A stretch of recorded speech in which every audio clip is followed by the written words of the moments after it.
சந்தோஷப்படுற அன்பு சகோதரர் சரவணகுமார் அண்ணா அவர்கள் நீண்ட காலம் நீடூழி வாழ்ந்து எல்லா செல்வங்களும் பெற்று நிறைந்து வாழ எல்லாம் வல்ல பரம்பொருளை வேண்டி இந்த சேவை செம்மன் விருதை எனக்கு வழங்கி சிறப்பித்தமைக்கு மனமார்ந்த நன்றியை பதிவு செய்கிறேன்.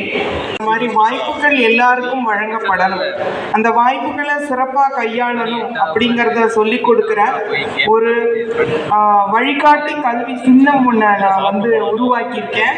அதை கல்வி கொடியை ஏற்றி இந்த கல்வி கொடி பாடலை பாடி மாணவர்கள் இதை காதால கேட்கும்போது கல்வியோட சிறப்பையும் கல்வியினால் அவங்களுடைய வாழ்க்கையும் எண்ணமும் எப்படி சீராகும் அப்படிங்கிறதும் தெரிஞ்சுக்கணுங்கிறதுக்காக இந்த தொழில்நுட்ப உலகத்தில் மாணவர்களை சென்றடைகிறதுக்காக ஒரு 2 நிமிடங்கள், ஏன்னா ஒரு ஆளால இந்த வெற்றி முடியாது, எனக்கு எல்லாரோட ஒத்துழைப்பும் ஆதரவும் தேவை.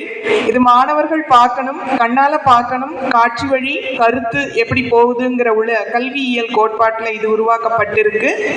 நான் பாட போற பாட்டை மாணவர்கள் இதை பார்த்துட்டு கேட்பாங்க. ஒரு அசம்பிளியில் ஒரு 2 நிமிஷம் கேட்டா போதும். அந்த பாடல்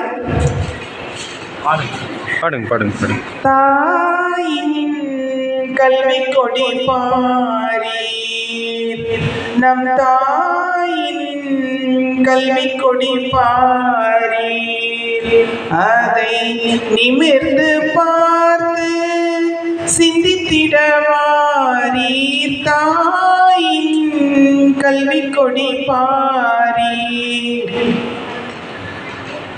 உலகம் சமநிலை பெற வேண்டி அறிவு கண் கொண்டு சிந்தித்து பாரீர். உலகம் சமநிலை பெற வேண்டி அறிவு கண் கொண்டு சிந்தித்து பாரீர். தாயின் கல்வி கொடி பாரீரது ஞான சுடரொளி நிரந்தரம் வாழ்க.